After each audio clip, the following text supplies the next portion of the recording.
All right, welcome friends. James Hayes, managing partner, coach, and NLP trainer at the coaching room here. Pleased to have you. A little technology check. Can you hear my voice? Can you see my screen?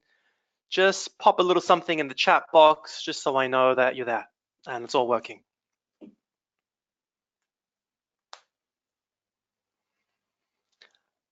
Oh, good. Yes, yes. Thanks, Christina. All right, let's get ready to rock and roll. My first question before we get started is, whereabouts in the world are you right now? Which city? And what are you most excited about getting from this webinar? What's your outcome for tonight? Give you a couple of seconds to answer.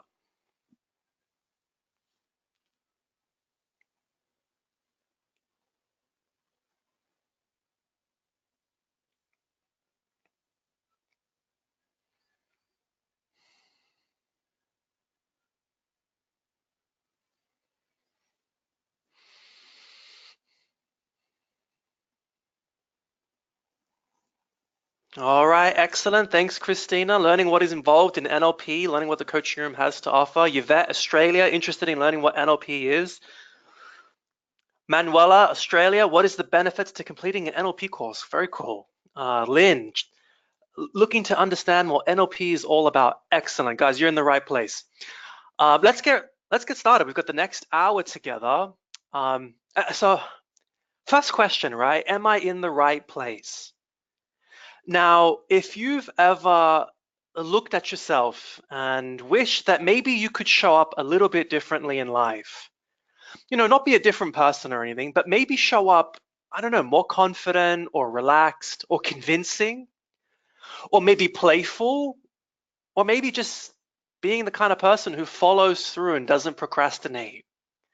Whatever it is, if you've got a vision for yourself that you're not quite fitting and you don't know how to step into, then tonight is for you.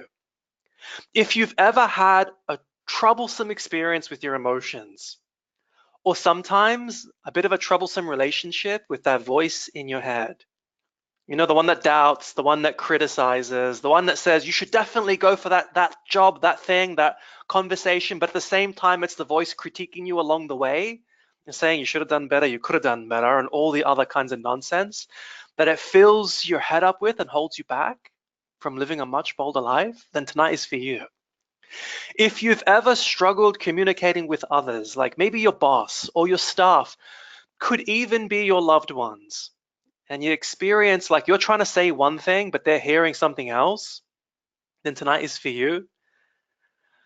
And if you ever just feel like that there's more to life, there's more to the life that you're living, and you're feeling a little bit unfulfilled, then you're in the right place, and this webinar is for you. Tonight, I'm going to give you an overview of NLP, give you a little bit of a taster of some of the techniques, teach you some of the basics, and talk about how we approach NLP at the coaching room. If this is your first time hearing about NLP, let me give you a little snapshot of what it is. It's a self-development methodology that gives people who want to be their best, that's you if you took the time out to be on this call, the tools to run your own brain so that you can change your thinking, you can change your state of mind, you can change your emotions, your behavior, and the way you communicate. Why would you want to do that? So that you can go on and be more impactful, more influential, and lead a much more fulfilled life. That's what we're about at the coaching room. So let that sink in for a sec. Quick question. What would you like to change about you, right? If that's what NLP is about, and you could change your mindset, you could change the way that you think, you could change your state in your emotions or your behaviors and the way you communicate with others to be the way you want it to be. What is the big major change you would make about you?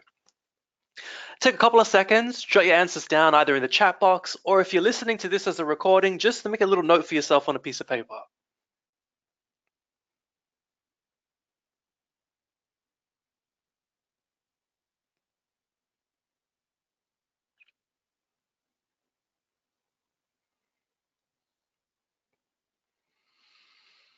just whilst you're writing down some of these answers, got a question here from Josephine. If you've already done a lot of work with mapping out triggers and limiting beliefs, is there more to NLP than this? My answer is absolutely yes. NLP for sure is going to help you map out limiting triggers and limiting beliefs, but more than that, if you do the work, it's going to help you not just identify them and map them out, but actually change them. So self-awareness is definitely part of NLP, but self-management is a huge component. Because if you can point out the triggers and you can map them, but you can't change them, then it's not very useful. And NLP will definitely help you do that. It's also very much a communication model, so it's definitely going to help you communicate with others, lead with much more influence and with rapport, and just generally think much more strategically and systemically. So thanks for that question. We've got a couple of answers here. Manuel, remove doubt and hesitation. Excellent. Lynn, the way I interact and communicate with others, for sure. Yvette, I'd like to be more confident in following my heart and be aware of how I think and pursue goals. I love that one. Yeah, I'll be more confident in following my heart. Excellent. Right. So let me move on. Let me introduce you to Nat. A great way to explain NLP is to give you a little bit of insight about like success stories and case studies, right? And Nat is definitely one of those for us. Nat was one of our NLP practitioner students, and for her, her thing was public speaking. She was terrified of it. When we had her in class and she would ask a question in the group, she would go bright red, she'd fumble her words, and she'd speak really quietly. Now, talking to Nat, she told me when she was in primary school, really early on, she had a speech to do and she put a joke in this speech, and when she did it, it went flat. No one laughed. She went bright red, she forgot her words, and she kind of bummed out. And unfortunately, that's when the kids laughed. Now, that experience for Nat created an association. Like really powerful emotions create really powerful associations. And the association for Nat is that public speaking equals humiliation. Now, why is this relevant for you? It's relevant because we make associations all of the time. It's how we learn things. In NLP, it's called generalizing. Now, an example of generalizing, when you first learn to tie your shoelace with your very first pair of shoes, you didn't learn to do it all over again when you got a different pair of shoes. No, you generalized the experience of tying laces with the first pair of shoes to the second pair. A generalization is when I experience something as true in one context, and then I spread it to other contexts, just like tying your shoelaces. It's how we learn. We learn by associating things together and linking like our internal experience to the external world.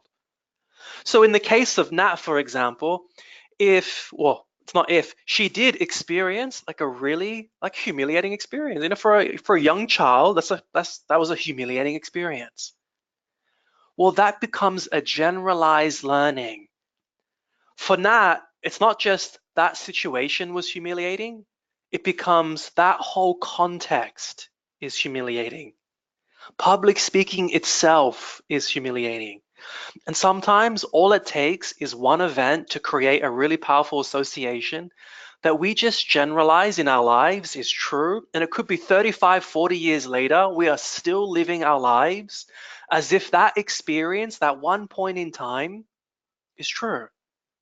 And because we're like reliving that experience again and again as our relationship to that context, these become self-fulfilling prophecies, right? Because if I'm associating something with humiliation, then I'm already going through an anxious mental process as soon as someone says, hey, we're going to do a speech in the next 5 minutes.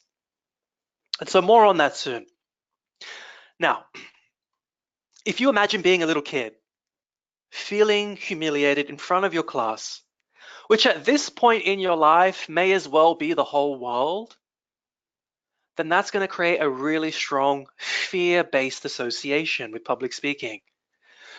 And in your own life, you might even notice that some of the things you've linked together, I mean, maybe they seem a little bit childish to you. Like maybe you're a full-grown adult, but you jump on the chair hysterical about a little spider. If that's happening, or like little examples like that, it's because the association you made as a child is quite strong. And the associations we make as children are often some of the strongest, right? Why? Because we file our experiences away with memory via our emotions.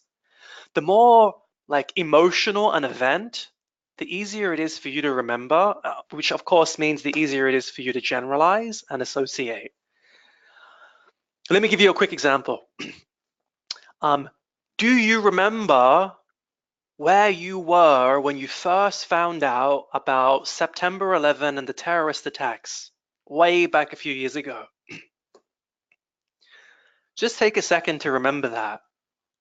When I ask that question, 100% of the time, people remember exactly where they were and what they were doing. I remember I was in Greece, I was at a tavern, I was eating octopus next to the beach. I was much younger. And that's when I first found out, right? Where were you? But more importantly than that, can you remember the day before? Or the day after? I'm gonna guess no, right? Why? I mean, unless those days were significantly emotional for you, you probably don't remember them. So our strongest learnings, our strongest associations, and our strongest memories all come from really powerful emotions. And when we experience these associations, like as an adult, you can be a full-grown adult and someone tells you, hey, it's time to get up to speak. And I'm just using public speaking as an example, by the way, but this is going to play out in all kinds of different areas. But let's just use that as the example. Someone says, hey, we're going to do a speech.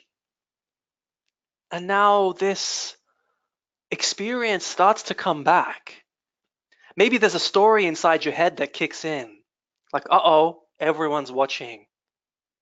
Not only are they watching, but they're going to judge me. This is going to be terrible. If I can get out of this, I should totally get out of it. And so I got this story running in my head, and I've got all of these emotions that I've associated with it rushing back. I got embarrassment, I've got humiliation, maybe I've got some fear. Now I'm going bright red, and I haven't even stood up yet. And if you can imagine, if you get up with all of that stuff happening in your head, what are you going to do? Well, you're probably going to fumble. You're probably going to stuff it up. And then you're going to tell yourself, see, I'm a terrible speaker. I knew that was going to happen. Well, it wasn't going to happen, except that you geared yourself for it to happen with the way that you were unconsciously using your mind and unconsciously like using your emotions. NLP is about having a mind and having your emotional experience, not being had by your mind and your emotional experience. So that's the bad news. Yeah, that's the bad news of associations and these kind of generalized beliefs that occur. I'll tell you the good news in a sec, but let's take a couple of second break. Quick question for you. Which situations do you hold yourself back? Maybe like overly so. We use public speaking as one example, but maybe it's not even public speaking for you. Maybe it's meeting and talking to new people. Maybe it's selling. Maybe it's saying no. Some people have all kinds of like difficult, like emotional, just saying no. Maybe it's confronting others and telling them what you really think. Maybe it's just making a decision. What's the biggest one for you? Take a couple of seconds, jot down your answers.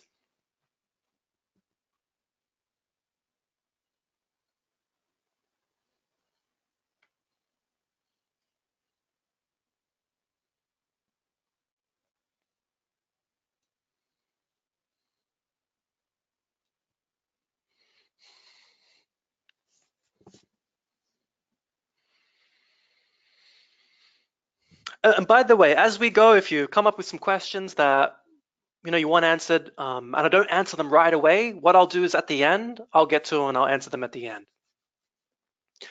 So what are some of your answers? Right, Andrew, taking initiative and planning. Yeah, very cool. Throwing parties. Nice, Charlotte. Very cool. Putting my opinion forward without fear of rejection. That's a really powerful one, Petra. That's excellent. Yeah, a lot of people have difficulty just saying like what they actually want to say. And a lot of people have all kinds of associations with how they're experienced by other people. I use public speaking as a big example, but that's probably another huge one.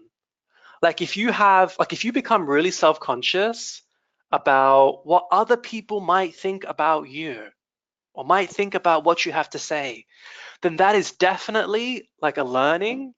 It's definitely an association and definitely holds people back. And that's 100% something that we deal with in NLP. Adele, yeah, asking for help. Great. These are great answers, guys. So let's move on. Now, I mentioned the bad news of these associations and these learnings. Well, there's good news too. The good news is that you not only create painful associations, but you also create enjoyable ones. You create exciting ones, you create enthusiastic ones, even confident ones. I mean, there's probably some stuff in your life that you can do already really well. And when you think about doing it, you have all sorts of good feelings and you've got some really positive self-talk in your head. Those are the things in your workplace or even in your personal life that you probably thrive at. And it's not just behavioral. Like for sure, you've probably put in some practice and you've probably put in some hours of effort, and that's definitely helpful. But it's the mindset, it's your inner game about those things that first of all makes the practice even something that you want to do in the first place, but also adds so much more flavor and impact to the practice that you do. So that's the good news. But here is the better news. These associations, like, they're not real, right? I mean, the good ones and the bad ones, they're not real. Public speaking is neither scary nor joyful. It's just a behavior. It's just something that you can do. Now, whatever your habitual state of mind about it, whatever that is, it's just a learning, it's just an association, and all learnings can be learned anew. All associations can be remade. Now, I'm guessing that you've already had this happen before. Maybe something in your life used to be scary, but now it's a piece of cake for you. If you've ever experienced something like that, and most people have, right? If you've experienced that, then you have changed what that event means. You've changed how it feels. And now it used to be so associated with something disempowering, but now you've associated it with something else, much more empowering. And like maybe that just happened by accident. Maybe you knew what you were doing, maybe you didn't. But that's what NLP is about. That's what NLP does. It gives you the tools to do that consciously, to do that purposefully, powerfully, and with speed so that you don't have to wait 10 years to hopefully outgrow something. You can do something about it right now. So let's use an example. Back to Nat. Now, on our NLP practitioner course, Nat changed her mindset about public speaking from everyone's judging me to everyone's paying me attention. This is one of those moments where I get all of the attention. And she changed her emotional association from embarrassment to excitement. From that, on her own, last year, Nat volunteered to run a one-day workshop with me as a guest speaker, and she killed it. She was funny, she was engaging. There was times where she wasn't exactly sure what she was going to say. And rather than imploding, it became a humorous moment. It became something that she was able to weave in to the presentation. And not only that, but since then, I've been in talks with her more recently. She will be coming again um, in our next 8-day NLP practitioner as a guest trainer, just to share with everyone a student's perspective, but more importantly, to be up the front in front of all those people for 8 days, doing something that once upon a time, even in the safety of the group, she struggled to ask a question. Now, if you're coming to our 8-day NLP practitioner program in October, which by the way starts tomorrow, then you get to meet Nat in person. If not, then some other time. So there's like a really powerful example of what NLP is. It's the study of how to change your subjective experience so that you've got empowering associations, you've got empowering thoughts and feelings about the events, the situations, the things in life that matter to you. When you can do this really successfully, everything changes. Like, think about it for a second. There's going to be challenges in life, right? Learning NLP is not going to stop life from throwing challenges your way. But it's not the challenges that stop us, right? In fact, the challenges, when we can meet them and relate with them in the right way, become like exciting. No, what stops us is not the external world, but what stops us are our emotions. What stops us is the voice inside our heads filling us up with all kinds of doubt and negativity. If you learn NLP, you're still going to have challenges in your life for sure. But imagine meeting them with enthusiasm. Imagine meeting them with excitement. Imagine meeting them with boldness and follow through. Imagine taking massive action in your life, not because you feel like you have to, but because it's something you genuinely want to do. That's what's on offer with NLP at the coaching room. So take a second to process that. How would your life be different? Take a few seconds to have a think about that and just jot down your thoughts in the chat box, or if you're listening to this on a recording, just jot down your thoughts on a piece of paper. You've got to name it to claim it. How would your life be different?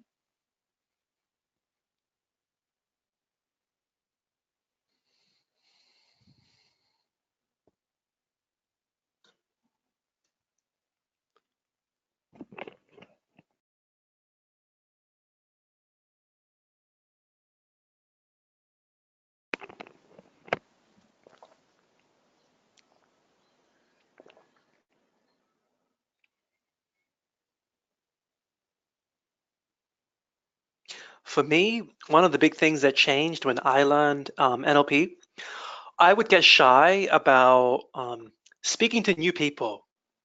I would get shy about reaching out and just saying, hey, like, I'm James, nice to meet you, you're friendly. And so I would be a little bit shy in groups. I hated networking, I'd never do it. And professionally, actually, it was a big hindrance because like there were so many opportunities, so many like really powerful opportunities waiting to be seized if I could just reach out, right? And just have some conversations. If I could just be okay with sometimes having awkward conversations, like if I could just relate to people, whoever they may be, from a state of calmness, from a state of spaciousness, from a state of like just relaxedness, then that would have made all the difference. And so when I learned NLP, that was the big major thing that I changed. And I was in finance at the time, and it just propelled me forward in my career in finance. So much so that eventually, like I got so much out of the coaching rooms programs, I came back, I did it again, I did a bunch of other different programs. And then one day they said to me, the managing partners said, you've been here, like you've been practicing, you've got skills. Why don't you make this your job? Why isn't this your thing? Well, anyway, fast forward a couple of years, now like a huge component of my profession is connecting with groups of people all day long. And if you come to the next practitioner program, I'll get to connect with you too.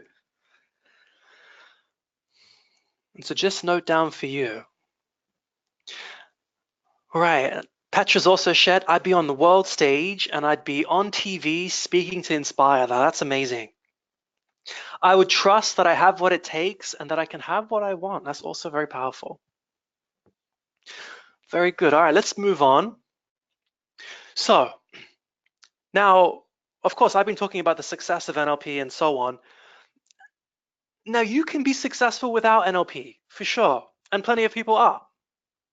But if you don't know how to change your subjective experience about situations and events, then it's a little bit like the lotto in terms of how things go for you.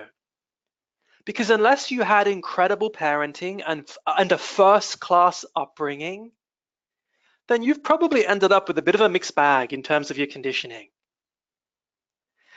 And if you don't learn how to change, like the parts of the mixed bag that maybe you don't relate very well with, like meeting new people, public speaking, saying no, going for your plans confidently, making decisions, whatever they may be, if you don't learn how to change the associations that don't work for you, then you're going to have ended up with traits that you were conditioned to have, not the ones you wanted to have. And now a lot of your success in life is being hindered by reactions to the past and reliving the past rather than responses to the present. And from my point of view, like that's one of the sad things. Like if there were a reason to really do this, like one of the things that I'm passionate about in terms of living a fulfilling life, it's letting go of the shackles of the past and all of the past conditioning that for sure has got you to where you are right now. It's honorable, it's played a role in your current success, but it's the thing holding you back from going further. Like a good greenhouse. If you think about a greenhouse with plants and so on, the point of a greenhouse is to really help the plants and the flora and so on provide the optimal conditions for growth, right? And think of your personality and all of the associations in it. It's provided the optimal conditions for you to grow to the point where you are now. But just like a greenhouse, if you don't get rid of the greenhouse, eventually the tree is going to grow large enough that now the growth's being stunted, right? It's got you where you are, but it's not going to get you where you want to go. That takes conscious redesign. And NLP is about redesigning your life by redesigning yourself from the inside out. Think of NLP as like an upgrade to your operating system, except you get to choose the changes. So that's what NLP is. That's why it's so powerful, so important. Let's teach you some of the basics. Let me give you some techniques, a couple of things that are easy enough to teach you here on a webinar and that you can start applying in your life immediately. So let's learn some of the basics. Think of tonight as having like a look at the menu of NLP at the coaching room. If you want the full meal, then the coaching room NLP practitioner is where it's at, and I'll talk to you about how to get access to that at the end. So that said, let's give you some tools and some techniques and some of the basics of the menu that you can get started right now. The very first model I'm going to introduce you to is called the NLP communication model. And in this model, you're the person in blue with the big red or pink juicy brain. And there's a bunch of empty boxes. I'm going to walk through these boxes one at a time to help you understand where you are. Now, think of this model as like a great visual description of what we've been talking about so far. Like I've been talking about associations, generalizing, and things like that. I'm going to show you like a diagram to help you see a little bit more clearly into your own subjectivity. So think of this as a self-awareness model. So it always starts with an external event, right? Now, what does that mean? Well, it basically means reality is happening around you, right? It's happening like external to you, which of course you're a part of. So let me use an example. Let's imagine, this is a true story. This is self-disclosure. When I was, I don't know, 5, 6 years old, 7 years old, very early on, and I went to primary school. I would go, I'd get my report card, I would come back to mum and dad, and I'd say, hey, look, I got 9 out of 10. And they would say, wow, 9 out of 10, that's cool. But what happened to the one that you didn't get? What happened to the 1 out of 10? And I'd say, oh, well, okay. Well, and then, walk away a little bit disappointed. Go back, I get another report card, I get 10 out of 10. This time I'm getting high fives and hugs and cuddles and, all this kind of praise, right? And then I go back, maybe this time I get a 5 or a 6 out of 10. And my parents, they don't seem as enthusiastic, right? And they're saying, what happened to the 4 that you didn't get? What happened to the 4 you didn't get? So imagine being in these little shoes, right? Having this experience. As a child, I'm starting to learn that 9 out of 10 isn't good enough, right? I'm starting to learn that the 1 out of 10 that I didn't get is more important than the 9 out of 10 that I did get. Well, if this happens to me a few times, I don't need mum and dad anymore to say what happened to the 1 out of 10 you didn't get, because now I'm asking myself that question. I'm learning a habit, right? A habit of perception. I'm learning to pay attention to the 1 out of 10 that I didn't get and kind of ignore the 9 out of 10 that I did get. These habits of attention, they're called metaprograms, and that's just one of them. So that's the metaprogram for perfectionism. If you are a really good perfectionist in your life, then, for example, you're really good at seeing what could have been better. And whilst you're really good at paying attention to what could have been better, you're going to be pretty average to crap at paying attention at what went really well. So there's one metaprogram. Another classic metaprogram is optimism versus pessimism. Optimism, if you are on the optimistic side of the scale, you have learned as a habit to pay more attention to what's going to go well, right? All of the opportunities and all of the delights and all of the possible good outcomes associated with whatever you're thinking about. If you're on the worst case scenario side of the scale, pessimism, then you've got a habit of attention of looking at what could go wrong. What are the threats? What are the problems?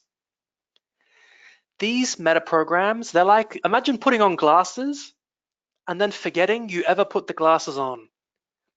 And if you're wearing rosy tinted glasses, the world's gonna look rosy to you.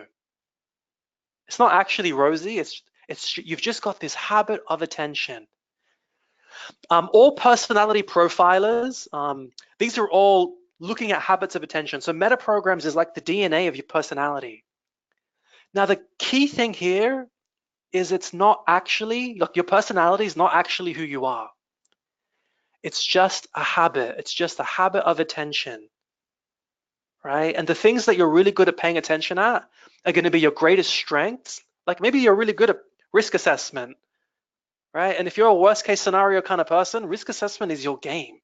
You're going to be a great accountant. You're going to be great in insurance, and all other kinds of like safety roles as well. But put you in a situation where, your partner wants to go on holidays and all you can do is think about all the things that are going to go wrong. Well, now there's a situation where just because of this one habit, like life's falling over a little bit. So there's metaprograms that I'm learning to pay attention to certain things and ignore others. I'm also, being a little kid and growing up and whatever, I'm also going to inherit values and beliefs from my upbringing. I'm going to inherit a language. There's going to be memories and decisions associated with like my growing up. All of these things together with my metaprograms create like generalized truths, right? Because we can't hold every single possibility in mind at once. We can't be conscious of every single piece of information.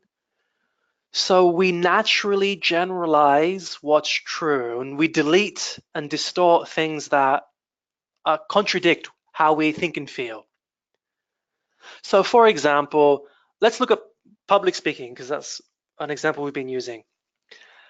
Maybe I've got a meta program of looking at what's going to go wrong, right? So before I even get up to speak, I'm already thinking about everything that could go wrong. Maybe I'm running a perfectionist meta program. So it has to be 10 out of 10 or it's a failure. Maybe I'm running a judgment meta program. And I'm imagining that not only is it not okay if it's a failure, but actually I'm a failure if it's a failure. So I've got these like beliefs running, these values running alongside these meta programs. When I think about getting up to do my speech, the movie that runs in my mind is going to be a very specific movie. It's not going to be one that's about what I'm capable of today. It's going to be one that's about my history and my beliefs and my values about it. And so if these come together in a really anxious kind of story in my head or movie in my mind, then guess what I'm going to feel? I'm going to feel a really anxious state of mind. And we don't just like think these experiences. We don't just feel them emotionally. We feel them in our body, in our physiology. And so if you're anxious, for example, you're going to have butterflies, you're going to have tension, maybe in your neck, you're going to have all kinds of like physical sensations. And so when you get up to do your speech, or you get up to say no, or you get up to share your opinion in front of a group of other people, with all of that stuff running, well, that's going to impact your behavior in a way that empowers you, if it's really good and really constructive movie mind and really constructive use of your values and beliefs and meta programs, or it's going to be a really disempowering experience if you've just inherited and haven't really learned to change some of the values, beliefs, meta programs that aren't working for you. Now, you can think of your state of mind and your behavior as the output, right? And everything else as the input. If you want to change your output, if you want to change your behavior, if you want to change your emotional experience in different situations, you need to change the input, the values, the beliefs, the way that you language reality to yourself, the movies that you're playing in mind, which meta programs you're using. It's a little bit like a simplified way of saying it is, if you want to change your outer game, you've got to change your inner game. And so in NLP, you're going to learn how to change all of the inputs. You're going to learn how to change your beliefs, how to change your meta programs, your values, the movies that play in your mind, how to get your body involved in changing your physiology. And there's some really powerful techniques on how to like do all of those things. And we're going to play with some of those right now, a couple of little ones right now. So take a breather. That was a lot of information. Give you a couple seconds to process.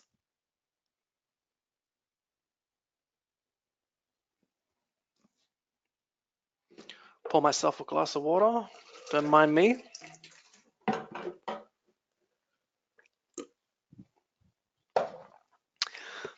All right. Changing your state.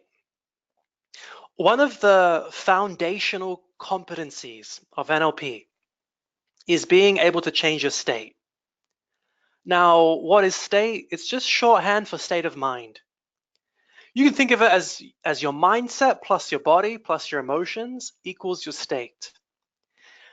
If you feel good about something, then you're probably going to do a good job of it.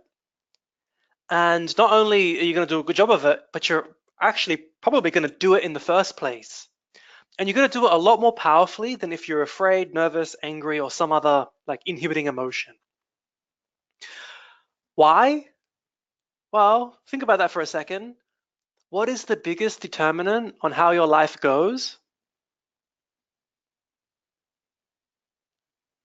It's the decisions you make, right? I mean, it seems obvious, right?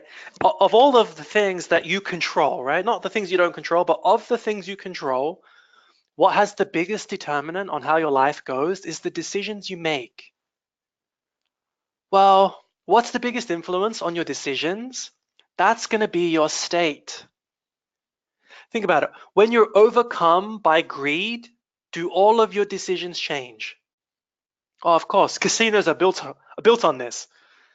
What about when you're overtaken by fear? Do they change? Absolutely. What about when you're overtaken by love or excitement? Do your decisions change? 100%. You might have the most golden and intelligent plan for your life, and if you do, that's amazing. But whether you follow through on it, like moment by moment, that's highly dependent on your state. Remember, we don't make decisions in the rational part of our brain, we make them in the emotional part, the limbic system. So getting control of our state is getting control of our decisions, which is getting control of our life and our quality of life. So state change is really important. So let's do a little state change exercise right now.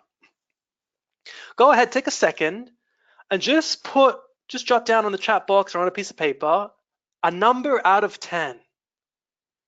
And the number is how motivated are you feeling in your life right now?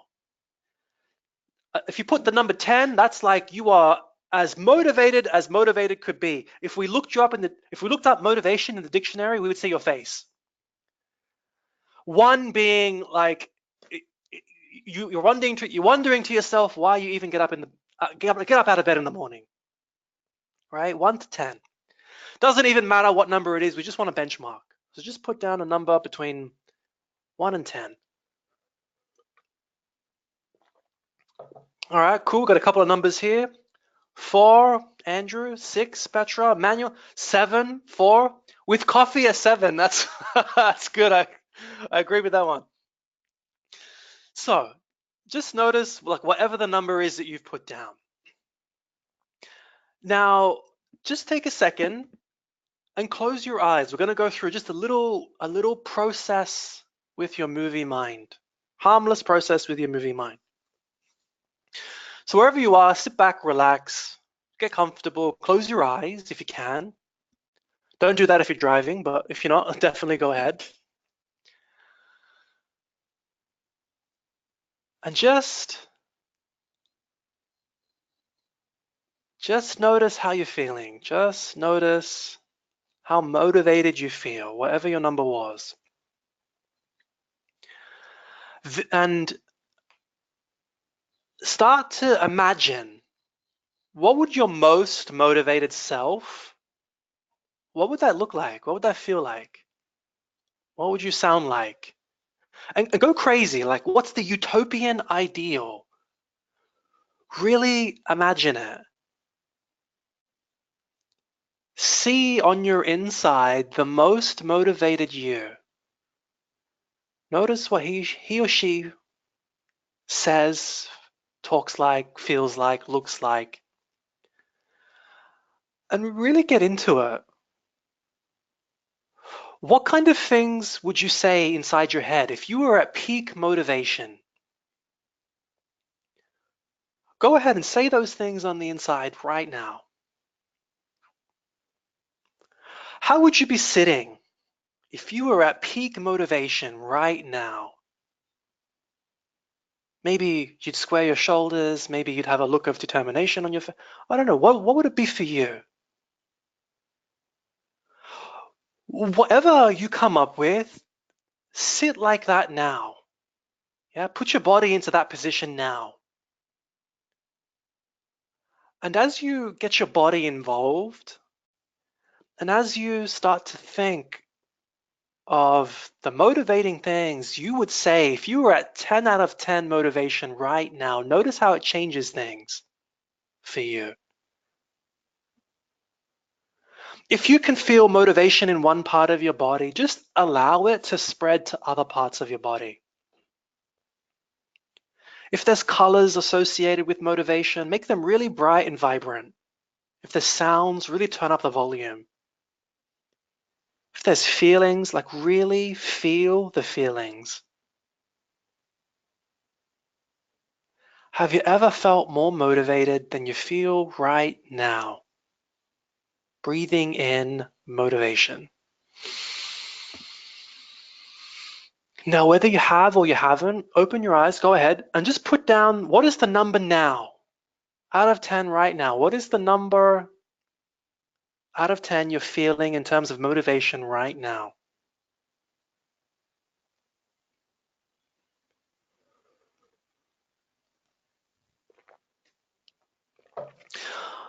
All right, I'm seeing some high numbers. I'm seeing 6, 9, 8.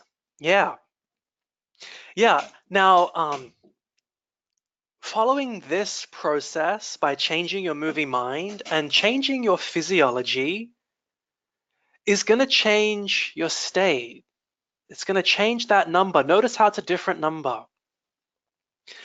You've just changed your state using your mind and your body, which is what your state is made up of. Notice whenever you're in a good mood or a bad mood, there's body language that goes with it. And there's a story in your head that goes with it, like a self-talk. That is not a coincidence, it's the cause.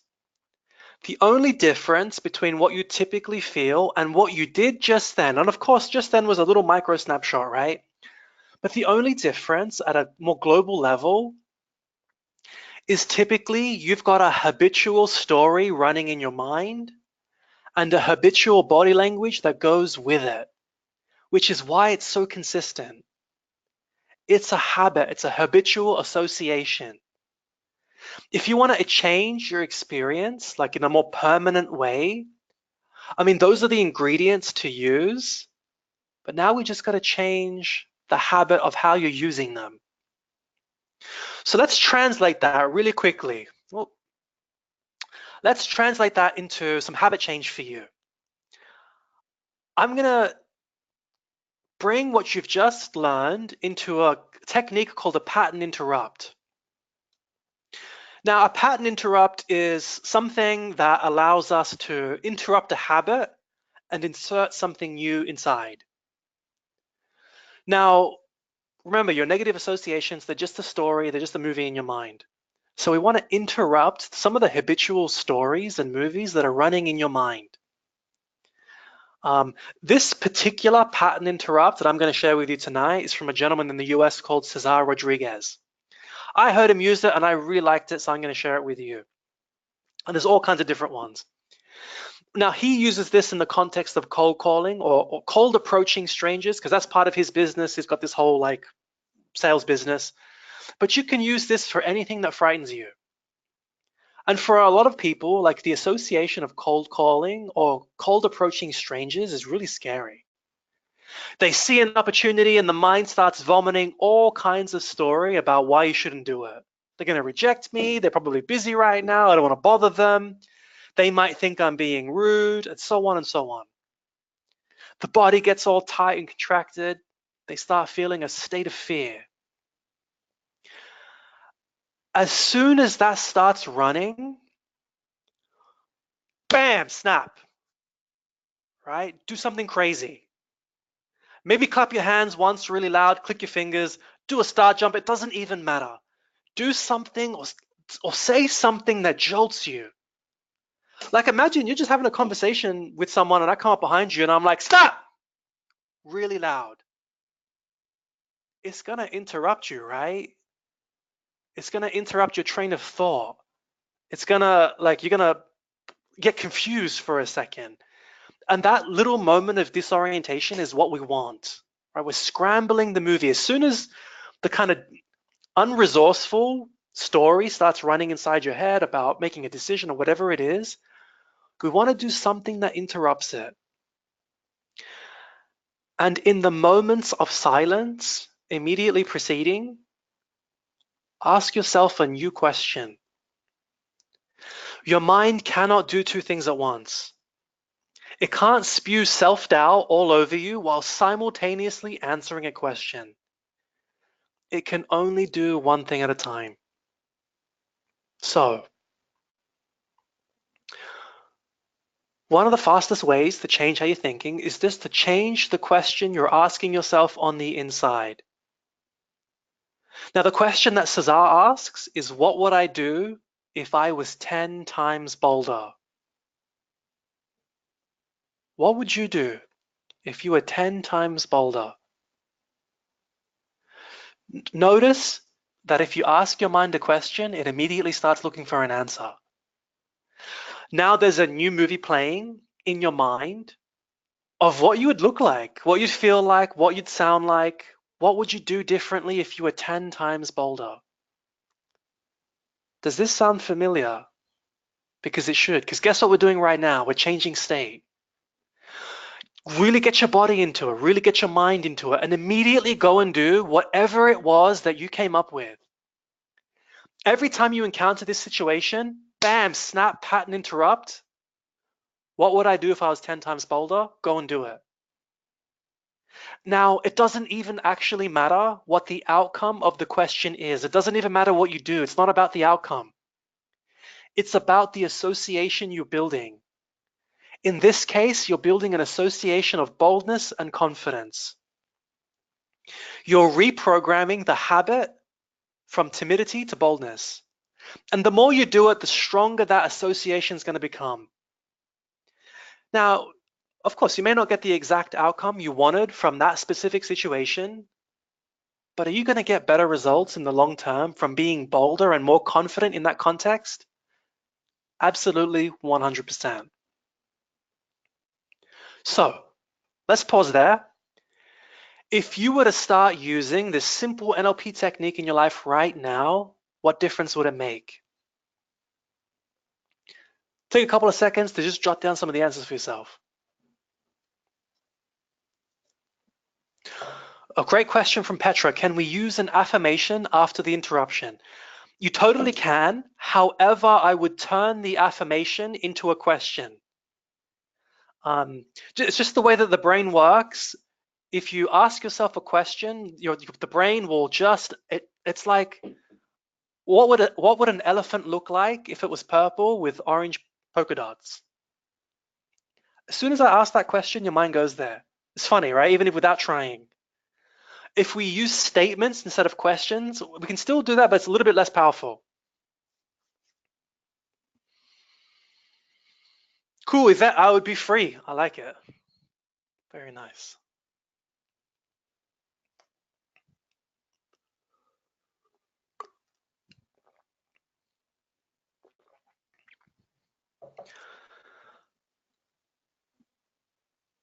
So, I would be taking massive action, baby. Beautiful. Thanks, Petra.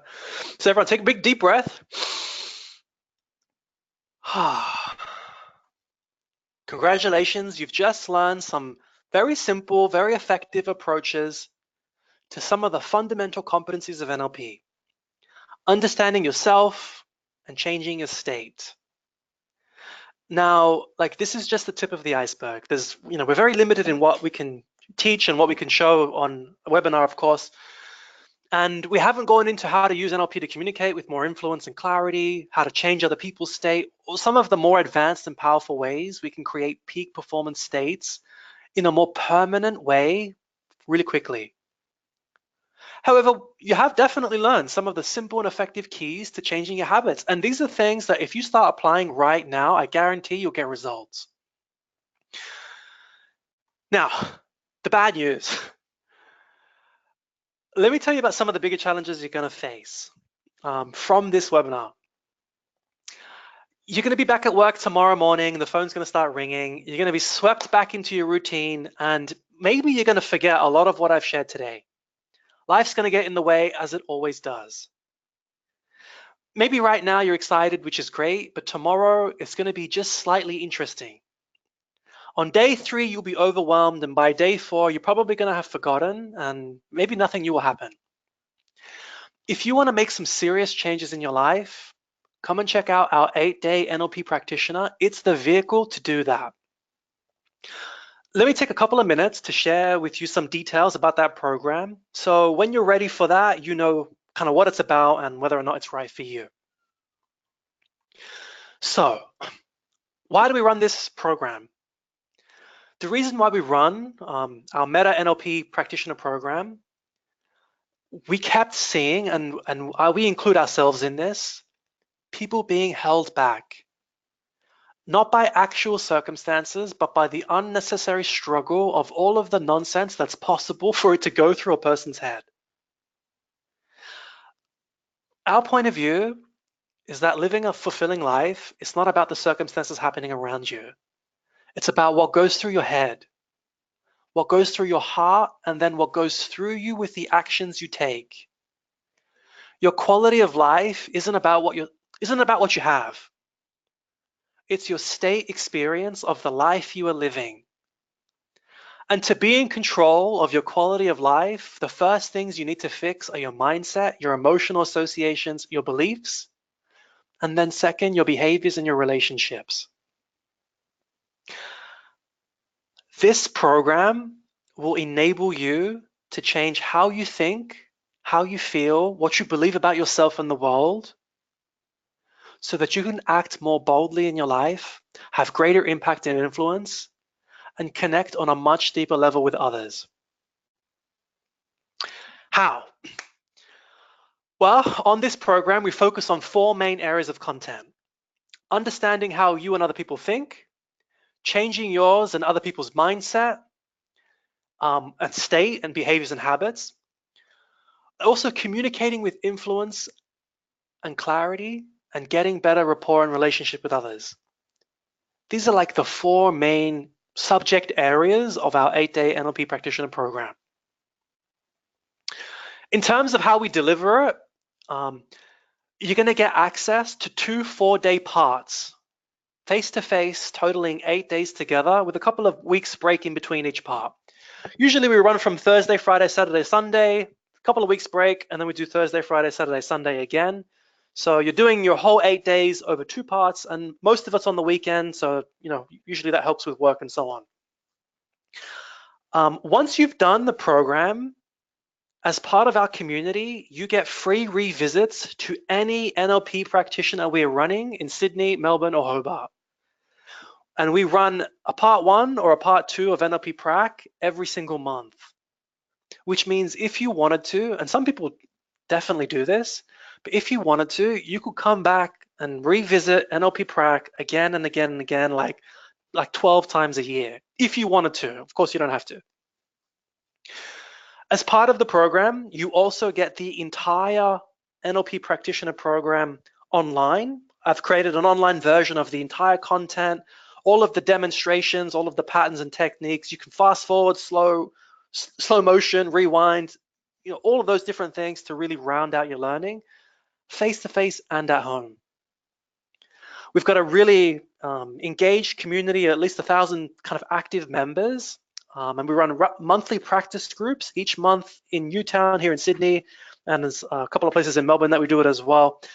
This is also part of the deal for you, part of the program. And of course, we've got a private community. The 2 certifications that you get are internationally recognized by the International Society of Neurosemantics and the Meta Coach Foundation, for those of you who are interested in NLP as coaches. And so that's there for you as well. All of that is for $2,949, which is around half the cost of other NLP companies in Australia. We do that on purpose to try and reach as many people as we can. In terms of payment options, we've got an interest-free payment plan available, 3-month interest-free payment plan, or if you want to pay for the full amount up front, you get an extra 5% off. Now, that's the whole package. That gives you everything. Could you read some books and watch some stuff online and maybe figure out through trial and error how to do some of this stuff on your own? Maybe you could. But 2 things are going to happen. Best case scenario, you're going to probably do an amateur job of it. That's best case scenario. But best case or worst case, number 2, you're gonna waste a lot of time. Doing the 8-day NLP practitioner program is about you being your best now, not in 5 or 10 years, now, so that you can live a fulfilling life now and get all of the compound benefits of seizing opportunities with your best game now. Because we aren't here forever. So why waste your life? Like, why waste years that you'll never get back? My friend Tucky Moore once quoted from somewhere else. I don't know where it's from, but it rings true for me. He said, the successful spend money to save time. The unsuccessful waste time to save money. And so that's a little bit of philosophy for you. In terms of the coaching room difference, our approach to NLP from a philosophical and methodology point of view is slightly different to what's out there in the market. We use Dr. Michael Hall's Meta NLP, which has evolved out of classical NLP with some significant differences. One of the biggest differences, Meta NLP transcends and includes a lot of the classic NLP patterns with meta states, if you ever heard that before. It's the newest model developed by Michael Hall, and it's really revolutionized and revitalized NLP. With the meta states model, you get to learn how to run your own brain at a much higher level, bringing meaning into belief change and a bunch of other things, so that you've got more like power and you can maintain a larger perspective whilst you're really accessing your own personal mastery. Classic NLP looks at representational systems for the basis of much of their work.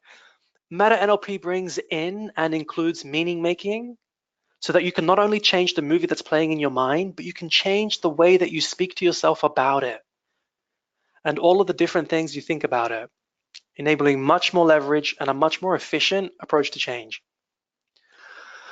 And so that's a couple of little things there for you as well. Now, it's not a right fit for everyone. NLP is not a right fit for everyone. Our program's definitely not a right fit for everyone. And I've got no idea what your circumstances are or what you're trying to use NLP for. If you're interested in learning and maybe doing the 8-day NLP program, the next step is to have a chat with me. 15-minute, 20-minute chat with me. I'm one of the trainers, to figure out if it's the right fit with what you're looking for. If it is, I'll put you in touch with one of our course coordinators and you can take your time and book in from there. If it's not, then I'll politely refer you elsewhere if I'm able to. I've got a little link up here. You can use this link to book in that conversation. Go ahead and do that now and maybe bookmark that link for later if you need to use it later. And ladies and gentlemen, give yourselves a little round of applause wherever you are. That brings us to the end of the content. It's been a real pleasure being here with you. I'd love to be there with you in the room if that's something you move to do. Definitely organize a chat with me if you're curious about the program and what we can do together. And I'm going to leave this slide up and the webinar running just so that you've got access to it for at least the next 5-10 minutes. And that'll be that. All right, gang. Thanks a lot. We'll see you when we see you. All the best.